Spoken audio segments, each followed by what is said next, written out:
Community ఆంధ్రాలో, కాపు community,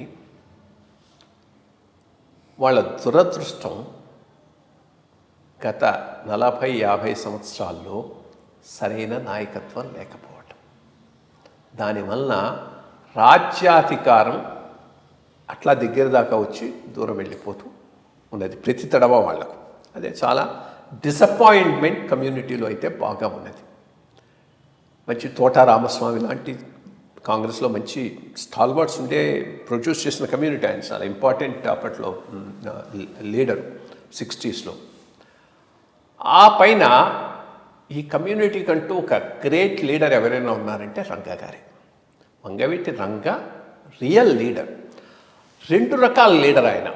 ఆయన కేవలం కాపు లీడర్ కాదు, అందరి లీడరు, కాపులకు కూడా లీడర్.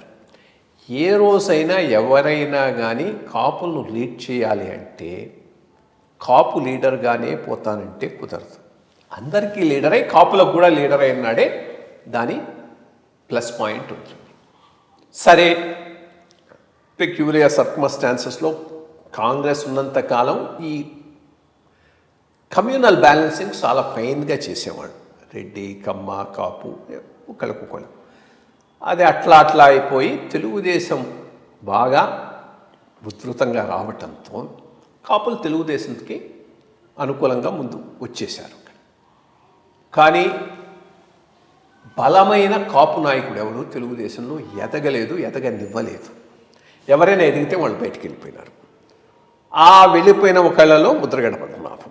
బట్ ఆయన కూడా చెప్పాను కదా, అందరి లీడరై కాపులను కూడా లీడ్ చేస్తేనే నువ్వు సక్సెస్ కాగలుగుతాడు. ఆయన కేవలం కాపు లీడర్గానే ఉండిపోయినాడు, కాపు లీడర్గానే కన్ఫైన్ అయిపోయినాడు. దాంతో రెలవెన్స్ చాలా వరకు తగ్గిపోయింది.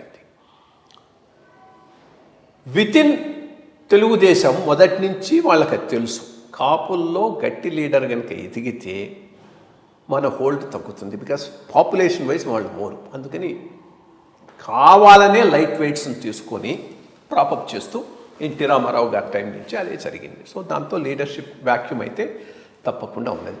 కొంతవరకు అది చిరంజీవి గారు ఫిలప్ చేయడానికి ప్రయత్నం చేశారు, కానీ సక్సెస్ఫుల్ కాలేదు. ఈరోజు ఆంధ్రప్రదేశ్లో కేవలం కాపుల్లోనే కాదు, ఒక జనరల్ ఫీలింగ్ రాజకీయంగా విస్మరించబడినటువంటి అన్ని కులాల్లో ఉన్నది. ఒక 3వ ప్రత్యామ్నాయం అవసరం అనేది చాలా గట్టిగా ప్రజలంతా నమ్ముతున్నారు. అన్ని బ్రాహ్మణ, వైశ్య, కాపు, బీసీ అందరూ కలిసి ఆ ఫీలింగ్ అయితే ఉంది.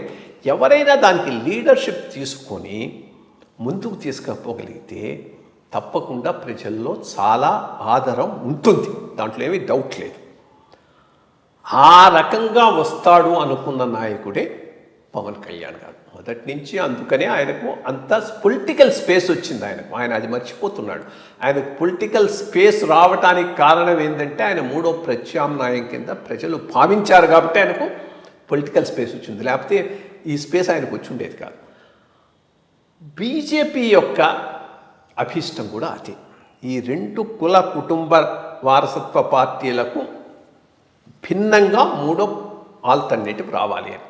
సో 2019 తర్వాత ఈయన వాళ్ళ దగ్గరికి పోయినప్పుడు ఇటువంటి 3వ ప్రత్యామ్నాయం కోసం వాళ్ళు గట్టిగా ఆశపడ్డారు. ఎందుకంటే బీజేపీకి ప్రాబ్లం ఏంటంటే ఈ రాష్ట్రంలో సరైన లీడర్షిప్ లేదు.